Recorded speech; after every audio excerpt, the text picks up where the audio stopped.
Let's go now. A little life out here.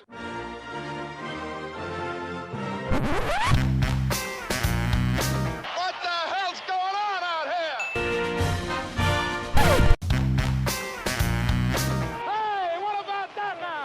Hello everybody, welcome to the UK Packers podcast. As usual, I'm your host at SteeDDNFL on Twitter, and of course follow the group at UK Packers. I'm right into the podcast studio. Micah Parsons has just got his sack, and lads, me blood is, I'm moving around in my squeaky chair. I don't care, deal with it.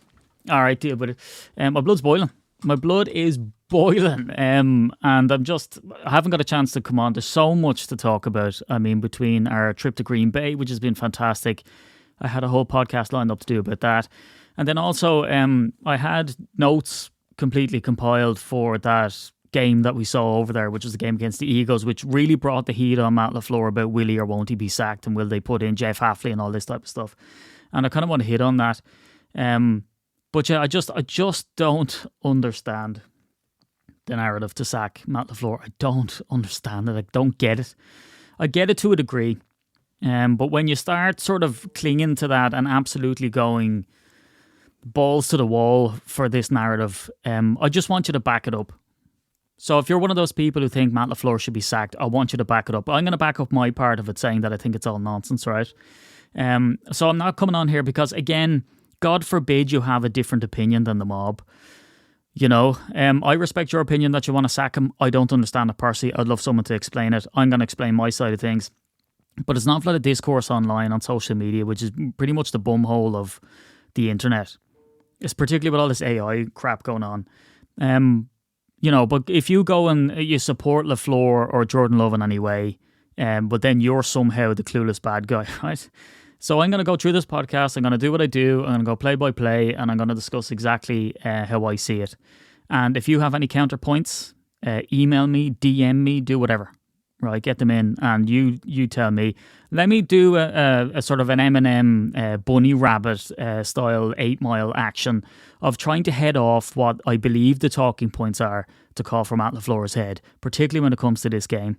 Because I put out a tweet during the game that said, the game which the Packers won, by the way, I put out a tweet to say that this sort of struggle right until the very end, right until Micah Parsons gets that sack at the very end, that this is not on LaFleur and this is not on Love. And it was kind of split down the middle. No one said, well, I don't know what the endorsements are by retweets. Maybe retweets are people agreeing with you, I would imagine, or they're trying to take the piss out of you, right? So I don't know. But there was sort of split down the middle between, yes, it's not on Love, but it's definitely on LaFleur. I'm guessing you're, and this is where I'm going to sort of, you know, try speak for you because you're not on the podcast. If you are one of these people that believe that LaFleur is the be all and end all and a massive problem with this, right? Is that I'm sure your thing is that, and this is one of the stuff that I've heard on a tweet, that it's about accountability, right? Is that these problems that the Packers are having are not new. The Packers are winning games. They're ahead of the NFC North and they're ahead of the NFC. Now, they've since fallen by the wayside with a truly dreadful performance against the Panthers, and there's no defending it there. And again, I'm not in the business of defending a person. I just look at the facts, look at the plays, and say whether I think what went on was good or bad. The performance against the Panthers was bonkers, right? It was absolutely horrible, and shame on everybody involved. You know, but do I think these problems are systemic? Do I think that it's a problem with a stale messaging? I still don't believe that's the case. Now, that could be thrown into doubt if we find out why Malik Heath didn't travel. Is there something going on? Apparently, he's a healthy scratch for a coach's decision. Again, the conjecture seems to be it's something to do with the coaches and the dressing rooms falling apart and all that type of nonsense. Let me just highlight again a couple of things. Number one, the grim part of it is we've lost the games that we have lost by the lowest point score total since the Lions in I believe it's 1960. Anytime you're drawing records with the Lions, particularly historic Lions, it's a pretty bad place to be, right? So I completely understand that point. Again, anything that I say on this podcast is not to the blind defense of the guy with the perfect eyebrows, right? It's to just how I see it. But that being said, we're losing games by 3 points or less. There was a team, I think it was the Atlanta Falcons. I think it was the season before they went on and got to the Super Bowl or whatever it was. They historically lost games by 1 point, 3 points, 4 points, and it was every game they were just barely losing. And so if you were to look at it from a bird's eye view, you would say this team are trash, right? And again, you might still argue that, right? And go, well, if you're not winning games, Steve, yeah, well, that's the definition of trash, right? It doesn't matter how much you're losing by. But I'm saying that this team doesn't get blown out by other teams. it absolutely does play down to the level of poor teams and play up to the level of good teams. It's, and again, you're kind of saying, Steve, you're working against your own point here if you're thinking that this is not all Matt LaFleur's fault. I'm not saying he's absolutely blameless, but the wholesale call for this guy is if anybody out there would be better. Matt LaFleur's record over time has been better than most coaches coaching in the NFL today. And the problem I have with it is that the Panthers was a crap game, absolutely. The Eagles game, we were at it and it was desperate. But when I looked at it, Matt LaFleur to me wasn't doing anything different than what he's been doing since he's been in Green Bay. It's a run first off. None of this is secret. I say this all the time in the podcast. It's a run first offense. He leans on the run and then he'll try shoot a pass, right? It is quite clear that with the loss of Elton Jenkins, and it was really clear in this game tonight, just how bad the snaps were. The snaps were high, they were low, they were botched entirely. There was a couple of times Jordan Love was picking the ball up off the ground. In fact, on that touchdown to Watson, the ball nearly sailed over his head again. He readjusted, made the pass. Watson, by the way, absolute revelation. So, for Love's getting, or LaFleur's getting stale. He doesn't know what he's doing. His play calls are crap. They're not working. They worked all the way up until they didn't. And they work when he has the players in there that makes it work. Now, again, counterpoint, right? I feel like I'm a, Jekyll and Hyde here in the studio going against myself. Is that you'd say, right, you call offensive plays for the players that you have. You call the plays for the players that you have, not that you want, right? I completely get that. But it all works until it doesn't. So if you look at that Eagles game, we're getting down the field, down we go. And then all of a sudden, there's 3 manky plays. There's a penalty which pushes us back. There's a drop. And then we're really up against it. And let me just talk about this game in particular. And I've scrolled down and I write all the plays in red of the good and bad stuff that happened. And the majority of the fault in this game is on the defense. But I'm just going to park that there. We will get so far. And Love will be... So here's what we're dealing with. Love was under pressure all the time. It seems like every single play now, they just key in on Love. You put him under pressure. You do enough for a very short period of time to cover up our wide receivers. Nobody's open. The ball doesn't go anywhere. And then all of a sudden we look one-dimensional.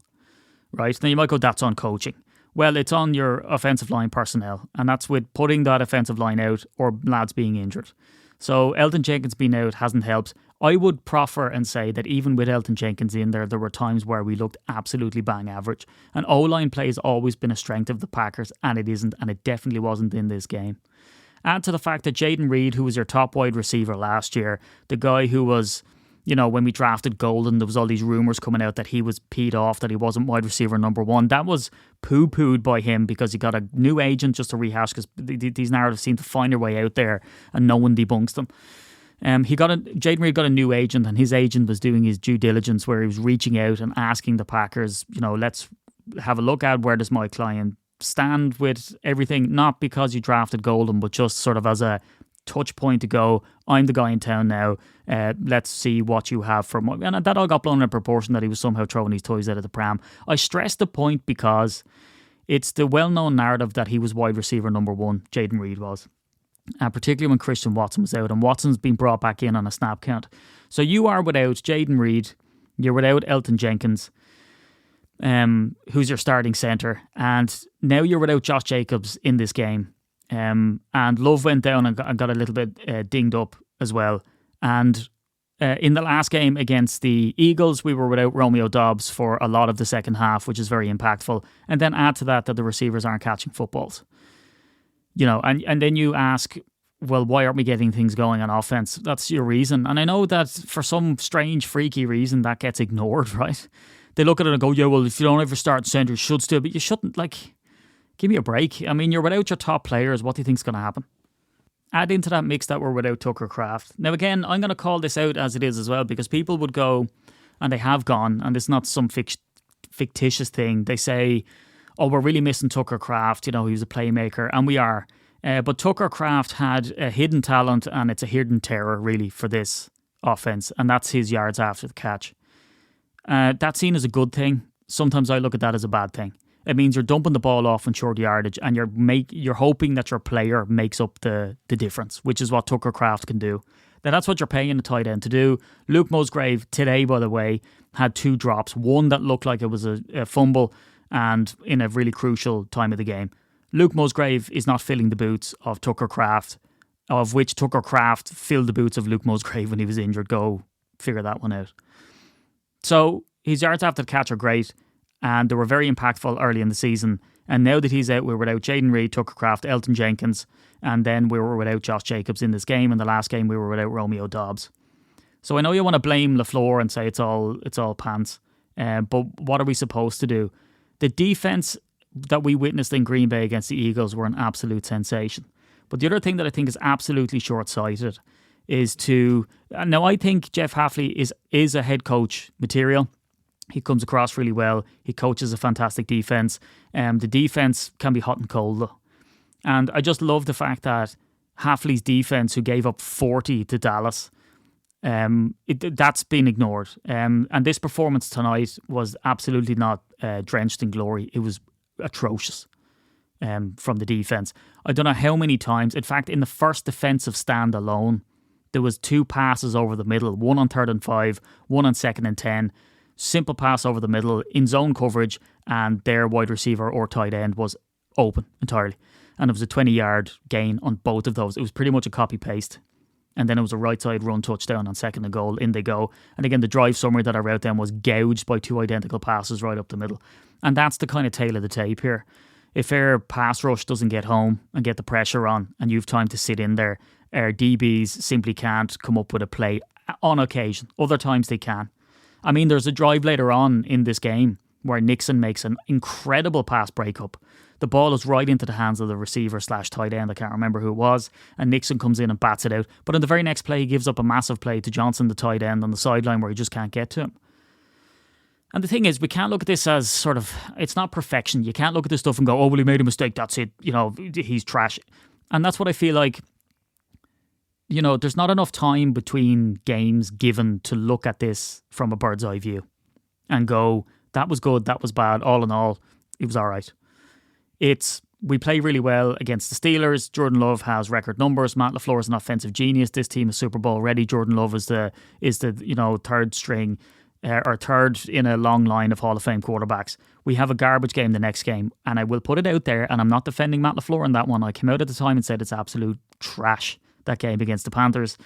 And then we come out against the Eagles, and when I went down through it, I'm like, he's just doing the same thing. It's run on 1st and 2nd down, and then it's try and make a pass. That doesn't pan out because of penalties and drops and whatever. I'm not as down on that game, and I witnessed that game, and I felt depressed after that game, and I sat on a bus full of 33 other Packers fans where we went, Jesus. And it's particularly when at the end of the game it looked like that the Eagles had called out what that run play was going to be, but I looked at that again, and he said it's going to be a run play to this side, and he points to the right, and Josh Jacobs admittedly himself runs to the left, I believe, or vice versa, and all of a sudden the play gets blown up. And they asked him, did that impact you? And he says, yeah, well, it does when they call out the play before you run it. And again, you can go, he should have audibled out, but it was literally at the stage where they were about to call the play, so they went with it. And in fact, had he ran the play to where the defender said he was going to run it, he would have got the first down. All right? Now, again, I'm not blindly defending Matt LaFleur or Jordan Love or any of that nonsense. I don't understand the knee-jerk reaction, because we see a game like I watched today, and tell me if you saw the same game, where the defense were getting ran on. It was really like we would put it up to them and it'd be grand in an Irish way. It'd be grand. And then all of a sudden we get absolutely gouged in a zone play, or it'd be a run up the middle, or it'd be a long pass, or it'd be a 4th down conversion, impossibly so. And I'll run down through the plays and show you. And this is the man that you want to put in, a defensive-minded coach, by the way. You want to put him in as head coach of the Packers. A guy who came out on his own admission and said that he hates going on. And again, I know what you're going to say. Of course he's going to say it. That's his boss. But Jeff Hafley came out and said that Matt LaFleur is one of the best offensive minds in the game, and he hates going up against him in a 2-minute drill. Right? Matt LaFleur, whether you like it or not, is deeply involved in the offense. His offensive coordinator doesn't run what a traditional offensive coordinator will do, as in it's his playbook. There was kind of more of a sense of that when Nathaniel Hackett was the offensive coordinator, because, LaFleur would say, well, this is Hackett's, game plan as well as mine. But now LaFleur, whether you like it or not, is running the offensive plays, and it has been incredibly successful at times. when he was paired with Aaron Rodgers, and of course the unfounded narrative for me comes out, oh yeah, well now we know that Aaron was changing all the plays and it was really his playbook, yet LaFleur took over and had a dynamite offense with Jordan Love and got to the playoffs. But again, it's not good enough, is it? Because you get to the playoffs and you lose, and then all of a sudden you need... It's the Arsene Wenger debate for me. Yes, you can blame Arsene Wenger, and it will come to a point where LaFleur's message will become stale. It will come to a point where everyone will have figured him out to the point where we look absolutely atrocious, like we did against the Panthers. But then also, it's just crazy to me that we put up 27 points on the Giants in a game where we looked awful on offense and defense for different reasons. So we could have easily put up 50 points had we been firing on all this. And I know what you're going to say. You're going to say, well, Steve, is it not the job of the head coach to get the team firing? Yeah, it should be, right? But if you've ever coached any team at any level, you can practice penalty kicks, or you can practice headers, and you can drill stuff into your team, and you can practice shooting, right? But at the end of the day, your team are out on the field and they have to do what you've asked them to do. So all of this talk of, oh, well, it's the same problems, there needs to be accountability. Right, so let's pick one thing, which is drops. So what is the accountability on drops? You don't play the wide receivers? Is that what we're doing? So you just say to Romeo Dobbs, you've dropped the ball too many times on the bench with you. You know, you have to man up, and, you know, you don't get to play now because you keep dropping the ball. If we did not have Romeo Dobbs and he dropped a 3rd and 10, absolute dime on the first offensive drive, after a big Jacobs screen gain for 16 yards, after a first down 7-yard gain on a Jacobs run, you know, it's 3rd and 10 and it goes right into his hands and he drops it anyway. But later on in that game, Dobbs was the very man who came down with that ball, made that play in coverage and pressure, and moved the ball on. So what is the accountability that you speak of? I get it. I get the fact that you have to be able to give these players a bollocking. And I've said for years, and I know that, again, this is not a sexy narrative either, right? Is that I would love, not with the circumstances, if you have Hard Knocks in the building, you've done pretty poor. So not for that reason. But if there was an opportunity to go behind the scenes and see what the Packers coaching staff were actually up to, I would love to see if these players are getting a bollocking. Roy Keane, Alex Ferguson hairdryer style, right? But at the end of the day, you can do all of that still, and you can try hold these lads accountable. And maybe that's why Malik Heath has been left at home, right? For some reason. And then you send your players out there, and at the end of the day, they have to catch the ball. It's honestly like LaFleur needs to go out onto the field and place the ball into the hands of his receivers for him not to get the blame for the fact that they're dropping the ball. I completely get it. It's all on fundamentals. A team with bad fundamentals is a badly coached team. A team who commits loads of penalties is a badly coached team. But there's a yin and a yang here. You know, there's common sense that comes into it as well. I can put my team out, and I've done it. I've got my strikers, and we've done shooting drills till we're blue in the face. And then they go out on a Sunday to play a game, and they're skying the ball over, right? And that can be for a number of different factors. Pressure, defensive pressure from the other team, putting them under that duress where they can't get a clean strike off, or they just get nervous, right? And you might go, yeah, well, if you're a good coach, you don't make it. Look, you cannot control absolutely everything. And I think this knee-jerk reaction from one week to the next is bonkers. Again, to go from the Steelers high to the Panthers/Eagles low, you know, between sack him, you're not getting anywhere, put Hafley in, and then Hafley has a performance like this. But again, I don't see anybody coming out so far and blaming Hafley and saying, oh, sack Hafley and get someone, you know, it's knee-jerk stuff. Let's just hang on and wait. Now, if this season fizzles into a nightmare by the end of it, well, then absolutely I think you can start pointing fingers. But I think it's too early yet. And the only thing that I'm bolstered by is, and kind of leaning into your point if you think Matt LaFleur is to blame here, is the fact that most of these games, again, seem to be heart attack pack, right? Where nothing's ever simple. Everything is so laboured, and that we should be able to just go out and get a textbook win. And we were lured into that false sense of security in week 1 and 2. And I think that has left an aftertaste. You know, where you look at it and you go, that was what we could be, and now we're where we are. I think we were just working off the euphoria of Micah Parsons. Do I think Matt LaFleur is a good coach? Yes. Do I think he's perfect? Absolutely not. I think, you know, his teams have been extremely soft when it gets to the playoffs. I think his challenges were atrocious before, and he seems to got that under wraps. But some of this stuff, you have to acknowledge the fact that it comes down to, number one, let's have a look at it. The Browns lost. The Browns were the number one defense in the NFL. They put Jordan Love under pressure, and it absolutely worked fine. Tip of the hat to you, off you go. The Panthers loss, inexcusable. Rancid, terrible play, crap all over the field. The Eagles loss, I witnessed it in person. I was in Lambeau Field. It seemed an awful lot worse than when I look back on second review and do it. And maybe as part of like a little mini pod, I can try prove that to you if you're screaming down the radio and saying, I'm never listening to this podcast again because you think it's not on Matt LaFleur. I'm not saying he's completely innocent of this, not by a mile, because at the end of the day, the accountability comes down to Matt LaFleur. But I think that's part of Matt LaFleur's problem. He's reaching into the management book 101, and he's saying it all starts with me, and that's what good managers do. And I'm not saying managers who are good, but managers who are good at managing do that. They will reach out and shield their players and their team and say, first of all, give out to me. Second of all, it didn't go that way, and he keeps everything in-house, and that's what you're supposed to do. If you read any management book, it's always shield your people from those above you, take the heat, weather the storm, because then they will back you and go behind you. So look, all this conjecture about the locker room being lost and all that kind of jazz, I just don't get it. Let's go down through the game, sort of drive by drive, and we'll do an overall summary on the drive.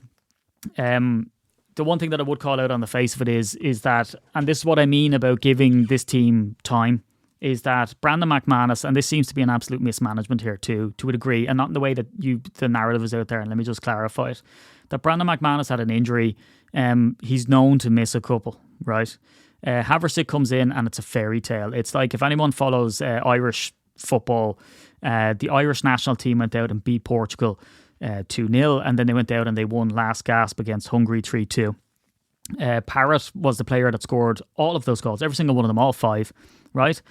When I see that with Troy Parrott, and doing what he did, I don't automatically think that Troy Parrott is the best football player that has ever played in the world ever, and that this is going, if you just extrapolate that on, we're going to win, we're going to get into the World Cup, and then we're going to win, all because Troy Parrott is going to score a hat-trick every single game.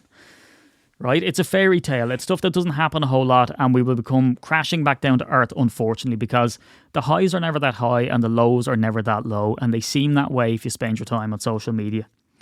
But I don't think for an instance that is sustainable from Parrott. Similarly, Haversick is a fairy tale. He was going to be a geography teacher. The humans attach to stories.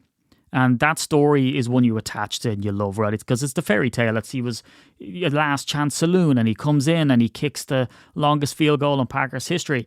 The praise is absolute plosives. The praise is absolutely warranted for him. And I think it's fantastic. And I think that if there was a whisper of McManus being injured, that you roll out Haversick again. For a number of different reasons, because kicking, like golf, is a confidence and head game more than anything else. It's the process. I've had Mason Crosby on the podcast a couple of times, and he will say that no matter, it's about blocking out a miss and just going through your formula. Going out, taking your certain steps back, your certain steps sideways, taking whatever breath work you need to do, looking up at the post, getting your calibration and kicking the ball. You do it the same all the time. It never changes. Whether you're playing a playoff game or not, they try to absolutely block that stuff out and go. But it is a confidence game. And Crosby himself went through a sort of episode of the yips. And McCarthy stuck by him. Lucky enough for the Packers, they took a considerable pay cut on his wages. He came back strong, and they had all rights to sort of believe in him because... And when I looked into that, he was kicking an awful lot over 50 plus yards because the offense under McCarthy was misfiring, and we were attempting kicks from, the car park, trying to get scores because we weren't able to do it with Aaron Rodgers, and he was banging the ball up into the stands. So Haversick could have probably benefited by leaving him out there. It might have been malpractice is too strong a word to bring McManus in if he was suffering from an injury, but McManus certainly didn't seem like he was in shape. Just because we don't know what Haversick would have done in those 2 games that McManus played doesn't mean we can make a safe assumption that he was going to kick every goal, every field goal and every extra point. Absolutely dandy, and that McManus was a waste. And we've seen that play out exactly in this Giants game. Now, I thought the commentary was atrocious. I thought it was very Giants one-sided. And they were banging on about the wind all the time, right? I don't think the wind was an issue from long distance, but extra points is still a chip shot. You have enough margin of error to get that extra point over. I don't care what you say. I've watched the NFL for long enough now. Only if you're in absolutely torrid conditions is an extra point. And again, they're never gimmies, and that's why they move them back and change rules and blah, blah, blah, right? But I'm just saying is that as a field goal kicker, extra points are usually the mark of you getting let go if you're not nailing your extra points. And we saw that happen in Green Bay before. We're very familiar with it. And that just goes to show that the knee-jerk reaction to, and it's the same with Willis, right? So Malik Willis comes out and he plays absolutely outstanding. So exciting to watch. Great command of the offense. And someone pointed out on Twitter to say, well, that's what happens when you dumb down the offense. Don't try overcomplicate it and it all sort of pans out. That's a bit oversimplistic because the throw that Willis made, for instance, to Watson was his third read, was never really on, and he fired the ball. And that's just talent from a quarterback. And again, absolute pinnacle talent from Christian Watson to come down with that ball in traffic with an arm around them and with a ball that's zinged in like that. But again, if you want to take it too simplistically, you look at that and go, Jordan Love went out, Malik Willis came in, led a touchdown drive. I've seen comments that this Packers works better with Malik Willis out there instead of... Look, it works really well. You can't argue. I mean, Malik Willis gets stuff done. The design plays with his feet are brilliant until he does that, and that play is called deliberately, and he gets injured, and then you're all shouting at LaFleur again saying how inept he is because you're running your backup quarterback out there in a dangerous play when he's going to get his head ripped off. Against the Giants team, by the way, that when Jordan Love was sliding, tried to take Jordan's head off. So that's what you're kind of running into. Damned if you do, damned if you don't. And, hindsight is 2020. Anyway, let's go down through it. Let's go down through the defensive stands. So again, I've already sort of talked about the first one. The Giants come out and get off to a fast start. This is not in any way indicative of the way the Packers defense play, because I believe this was the first touchdown given up on an opening play for the Packers defense all year, right? So again, I'm not going to be overly harsh on Hafley on this defense. It is what it is. But I will say it was a copy-paste play for a pass over the middle for 20 yards apiece. I've kind of already alluded to this as well, but the first offensive drive, it's encroachment for the Giants. We get a short field. Jacobs does his thing. And then it looks like Love is being jittery here. And this is what I mean. And I sort of put it in my notes later down, as if to say, like, is Love under duress and pressure every single snap? Because it seems that way. Now, I don't know whether, there's an element of Love having happy feet and kind of running around and getting off his mark too soon. But more so what I'm seeing is I'm seeing an offensive line who can't hold a defensive line back. And they're pressuring him, four-man pressure. And Love is just running around for his life. Anyway, Jacobs gets a screen for a big gain. Love is under pressure, throws it away. He hits the Musgrave, who drops the ball, which is one of two that he drops in this game. And then, like I said, it's a third down, 3rd and 10. He passes up the middle, absolute dime of a ball, and Romeo Doubs drops it. The defense comes out again, and this is kind of, trying to, I don't know whether it's trying to spin a negative out of a positive. But again, illegal block in the back from the Giants. They push themselves back to 1st and 17. Rashawn Gary run tackle, Quay Walker tackle, and then Valentine nearly picks off the play again. And he did that in the first defensive drive as well, sandwiched in between those 20-yard manky pass plays. Valentine also comes down with the ball, and then he does it again.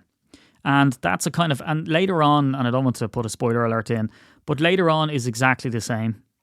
I believe Bullard has the ball and McDuffie tackles Bullard and knocks the ball away, which is just bizarre.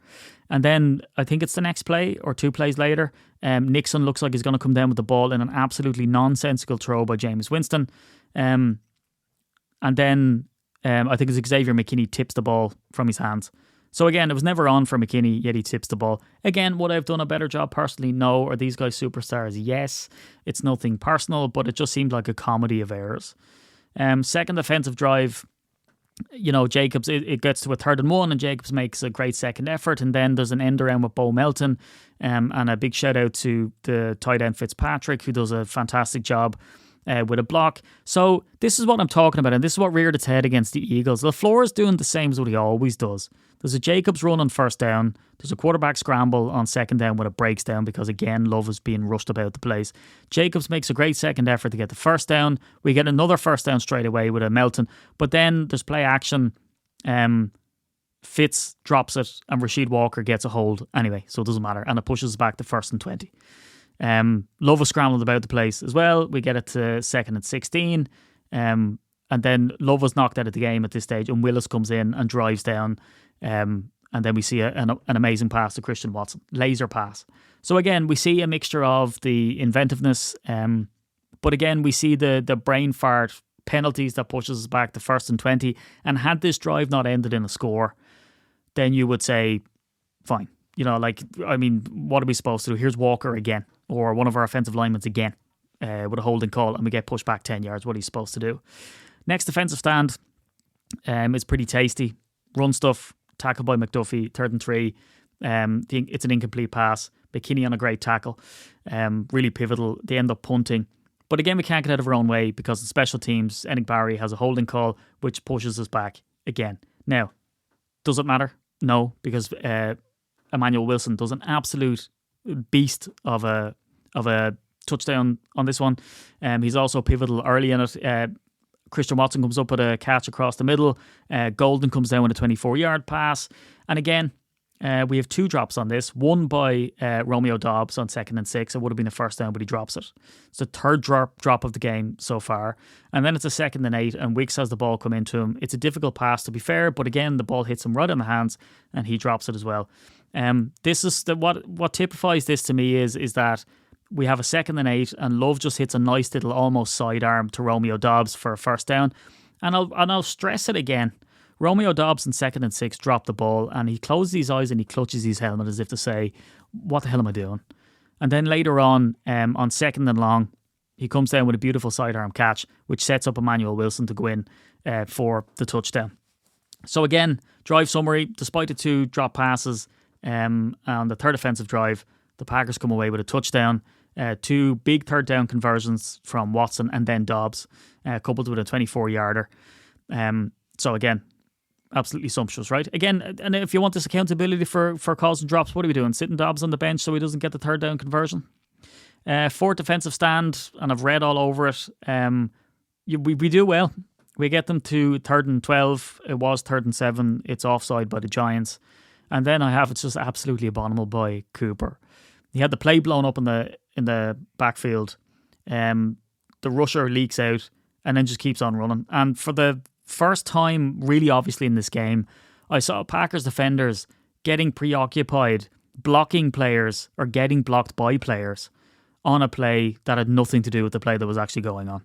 And so instead of going to the ball, they get absolutely caught up in it. We see element of a tush push, and then we have a rushing touchdown by the end of it on 2nd and goal. So the Packers draw with the Giants 30-all, and then it's the end of the half. But before we get there, Love gets drilled and Dobbs gets a first down just before the half. And again, this is very indicative of how this game went, that Jordan Love is getting hammered all the time. Just as he's releasing the ball, he's getting smashed. And that's in fact how one of those fumbles happened. He was trying to get the ball out to Josh Jacobs in that game against the Eagles. And again, he was on his way to ground and just tried to pop the ball out so that he wouldn't sort of lose yardage and we could potentially get a field goal. So again, it's a pass off the back foot. Looks like another drop. Love constantly under pressure. Dobbs looks like he's potentially injured on that play. And then 2nd and 10, muffed snap, sends it out to Musgrave. He catches it and then fumbles the ball. Like it's a dreadful fumble. He's going to ground, doesn't secure it, and the ball just squeezes out. It's ruled an incomplete pass, but he's extremely lucky. So again, muffed snap on 2nd and 10, then there's a high snap on 3rd and 10. Love is under pressure, and then he ends up getting tripped up and he falls over, and that's the end of the half. So again, we've 2 missed extra points. We've loads of drop passes. We've Musgrave, having multiple drops, being a complete liability. Josh Jacobs has gone out in this time because of injury. There's poor defensive penalties. One which puts them right down, I believe. Let me just scroll up so I don't make a liar of myself. Yeah, there's a flag on McDuffie for DPI on the 4th defensive stand. Never gets his head around. Awful penalty to give up, particularly on 2nd and long because the ball was underthrown. And then to me, it's an absolute miracle that the Packers are going in at halftime. And to me, none of that stuff particularly is on LaFleur, where you could call out and say, this guy absolutely needs to go, he's atrocious. I'm not dying on the hill, worshipping LaFleur, but again, I just don't understand the sort of lopsided view that everything is doom and gloom here. Fifth offensive drive. Love gets drilled, his very first play, and he's trying to get it to Matthew Golden. It looks like he's going to get open down the field under man coverage because he's an unbelievable speedster. That doesn't happen because Love gets destroyed. Second and 10, Wicks gets the catch, but he doesn't make forward progress. He could easily have fallen forward, but to me, he kind of works back. And then it's a 3rd and 1. And again, this is LaFleur's aggressiveness. He goes for Watson on a pass, gets 10 plus yards. Wilson toss, then it's into the end zone shot for Golden, which draws that DPI. It's a 35-yard gain off a penalty. And then Josh Wiley ends up coming down. I think it's his 2nd game of his career for the Packers and comes down with a touchdown. He's actually on the sideline and he can't believe it. And that would have been great for him, but I think, what was it, on special teams or maybe on the offense, but he comes down with a penalty later in the game that pushes us back. 5th defensive stand. All's good that ends well in this one. Nixon's blowing up plays. The pass looked to be incomplete when it hits the ground and Matt LaFleur challenges it correctly and that gets overturned. But then it's a 4th and 3 and Parsons looks like he almost has James Winston and nothing comes of it. Hodgkins catches an inexplicable one against Nixon. And then there's a massive gain in zone defense again on 2nd and 9. They come up with a 1st down. They get a 7-yard run straight after that. But then Nixon comes in again and blows up a play for only a 1-yard gain. And then McDuffie and Micah Parsons come in with a sack. So again, can we go wholesale and say McDuffie's Garbaggio because he gave up that DPI and, you know, it's to be... No, because these players come in and redeem themselves and sometimes it isn't enough. The 6th defensive drive, again, is obviously Matt LaFleur's fault because there's a 5-yard run, 3-yard run, bringing up 3rd and 2. And then Watson pulls the ball in, but then he drops it. So it's they're 6 for 8 on 3rd down. We're very successful. To be fair, it's a good pass to Christian Watson, but he ends up dropping the ball. Again, knee-jerk reaction. You know, Watson isn't good. That's absolute balls because he came down with the touchdown grab and he was sensational on the night. Just one of those things that didn't work out. Let's not overreact and start pointing fingers at everybody. It just didn't pan out. The 6 defensive stands, and this is where I have expletives in it. McDuffie knocks the ball out of Bullard's hands. It's a long pass and it looks like a surefire interception. Nixon just needs to come down with it. McKinney just puts his arm out and tips the ball away from him, even though they're both beside each other. There's a massive run gain again where the players are preoccupied just blocking players that didn't matter. We do some nice stuff. We get it to 3rd and 13. Then it's a 10-yard pass to Johnson. Bullard on the stop. It's 4th and 3. And then how many times do we get absolutely smashed over the middle for a 4th down conversion? And it happens again. And it draws up 1st and goal. There's a personal foul, which is half a distance to the goal on Wooden. And then Winston goes in for a quarterback sneak. And again, there was I think maybe it's later on. If I'm not making a liar of myself, but Winston even goes for a quarterback sneak to gain a yard and gains 10. So that just goes to show you the kind of up and down game that our defense would have. Now again, I'm not murdering the defense. I'm not murdering Jeff Hafley, and I'm not saying that they're all trash. I'm just saying that this was not a game where, as I'm doing weird stuff with my hands here, this is not a game where they covered themselves in glory from start to finish. And again, you would argue, you know, if the Packers are out there and going 3-0 because they're dropping passes, then you can't really blame the Packers defense. Also, you have to call out the fact that the New York Giants had their longest offensive drive of the season during this game, which was over 10 minutes. So you put a defense out there for 10 minutes, they're going to get gassed. Again, am I overreacting and calling for everyone's head? No, we completely understand it. 7th offensive drive. Savion Williams just comes down with a monster catch in this. There's a couple of more inventive stuff. It's starting to get into panic stations. Love's trying to throw the ball down. There's a deep shot for Golden, which doesn't come off. Dobbs gets an incredible catch. That's ruled incomplete, unfortunately. But Savion Williams saves this drive on 3rd and 10 with a monster catch. There's a massive run for Wilson, but again, it's scrubbed off for a hold, and that's by Wiley, which I mentioned earlier. Love gets a scramble on 1st and 20 for 12 yards, which kind of redeems itself.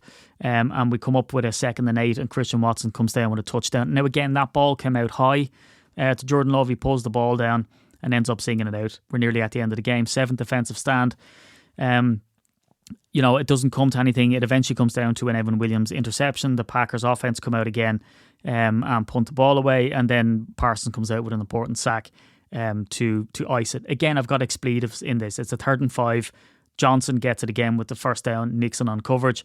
And that was straight after an amazing 2nd and 5 pass breakup by Nixon where he punches the ball out. But this is what I mean. I mean, you cannot expect players to be perfect and come down with a play all the time, because what we see in this is a 2nd and 5 pass breakup by Nixon, 3rd and 5, a BS pull down by the tight end, and then about 2 plays after that, another great pass breakup by Nixon, which brings up the 2-minute warning. Not before there's a 1st and 10, and I call it a BS run in stronger terms, for the ages, for a first down. But again, there's more pass breakups by Bullard in the end zone. Cooper gets a run stop for 4 yards, and then Evan Williams ices it with an interception. Again, one of 5 potential interceptions nearly in this game that the Packers scuppered themselves. So look, it's scrappy football. It's not good football. It seems to be, and this. If you've been a Packers fan for longer than 4 or 5 seasons, you sort of, not that it's good, not that it's a good thing, but you get used to the fact that it can be real Jekyll and Hyde stuff. Our offense is firing, our defense doesn't. Our defense fires, our offense craps the bed. We cannot seem to put together a complete game. And yes, you can put that on the feet of LaFleur. He absolutely deserves his criticism. Some of his play calls were nonsensical. Some of his game management is manky. You would feel that he needs to hold his players accountable in some way and work on fundamentals or change his drills or whatever. All of that is absolutely true. But does it warrant the fact that they're calling for Matt LaFleur's head, saying he's one of the worst coaches in the NFL, that he's holding this back? No. Because that notion, to begin with, is set on the foundation of that our defense are good enough to win the Super Bowl. And when they are on it, they absolutely are. I completely agree. But if they were playing consistently like that and our offense was crapping the bed all the time, well then, yes, I would join the rabble of calls for LaFleur out and all this type of stuff.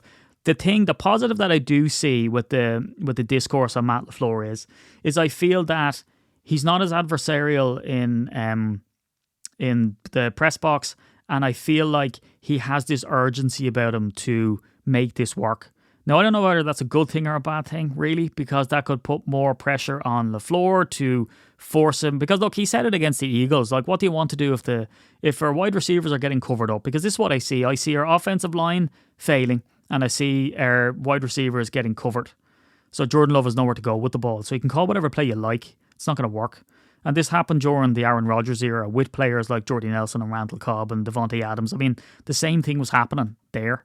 So it's not specific to this training staff. But does it put the pressure on the LaFleur to try and make more deep shots? Does that make this problem worse or materialise worse than it is? If you pile on Love in the media and online, do you knock Jordan Love's confidence to the point where he gets this paralysis where he can't do anything? I think we have to acknowledge the injuries. We have to acknowledge how bad the O-line is. Particularly tonight, we have to acknowledge how bad the snaps were. And we also have to acknowledge that we dropped an awful lot of balls, which is just insanity. And we could always put it down to that this team was young. But I do not think it's as clear-cut as saying that all of this falls at the feet of one man. And if you have any counterpoints, by all means put them in. I will state again, I'm not saying that Matt LaFleur is blameless in this. He holds an awful lot of blame. But to the feverish pace that we see online, I just don't think it's warranted. Was this a good game? No, it wasn't a good game. We still ended up winning, and I still think there's time for this team to try put this thing together. Now, should we be at the stage of the season is the question. To still be trying to put things together? Probably not, but we've also been dealing with injury, and I don't know what the outcome is going to be for Josh Jacobs. And again, a reminder, Josh Jacobs accounts for 26% plus of our offensive yardage, including an awful lot of touchdowns. So if you're without that player, it's going to be impactful. So that's something that the coaching staff have to deal with as well. If you want to be the type of guy who will selectively ignore injuries and say that we should be able to, overcome them and then not give a break for certain things, I just don't understand that perspective. I think all of the stuff has to be taken into account for exactly what's going on with this Packers team. You cannot choose to ignore stuff just because you don't like it. And hopefully I don't come across that I'm doing that either, that I'm giving Matt LaFleur a pass. What I am saying is he is to blame, but to the extent that he should be tossed out on his ear, I don't think so. This is an offense that is still scoring 27 points plus in a win when we put up those points, which is, more than not. And it still looks like we left about the same quantity of points out there on the field. So if this offense was able to get out of its own way and get into some sort of a rhythm, which is hard to do in the NFL because the other team get paid too, And again, this is a Giants team, by the way, who put up points on opponents. I implore you to go back and look at the points that the New York Giants have put up on teams. Here's a team who beat the Eagles. And they do put up points, 20 plus, 30 plus points. So again, they can be a dangerous team. But anyway, I'll leave it there. We want better from this team. I think that's something that we can all agree on. I think both offense and defense need to do a better job. I think the coaching staff need to do a better job. I think our offensive line could do a better job. I think the center quarterback exchange is pretty awful. And I think our kicking situation, again, is where we left it, which is just uneasy. We don't know what we're doing there. Haversick certainly is not the answer. And I'm not being harsh on him. And yes, he can come out and have a great game. But I certainly don't think that after a tiny, tiny fairy tale sample size, that it was warranted in people saying, put him out there if McManus is injured. But then again, I absolutely agree. Like, why would you rush McManus back? But again, the proof is in the pudding, right? Is that when McManus did go down, we could have went with Mark McNamee. They will always choose the more experienced kicker. Even if he seems slightly off, they'll still put him out. Because Mark McNamee was doing whatever he was doing in training. And they brought in Haversick, who was a geography teacher. That seemed like a bonkers move at the time. And then they bring McManus back out for Haversick because McManus obviously is getting paid the big bucks. And yes, he might not be fully healthy, but hopefully you don't need him to be kicking 60-yarders. It just turned out that the games that he was out for was one, an absolutely unforgivable, atrocious game against the Panthers. And then the other one is kind of a manky game against the Eagles that he was expected to kick to try win the game. And that absolutely puts that under a spotlight. But again, I don't think you can look at Haversick's performance in one game, 2 games, and go, he's the man now. The same way as we can look at Willis and go, Jesus, this guy is extrapolating out to be absolutely sensational. And he was. When Love went down in this game and in prior games, Malik Willis is a superstar. But again, we don't know if you can stand over that all season long. Look, it's hard being a Packers fan. It's hard being a Packers podcaster.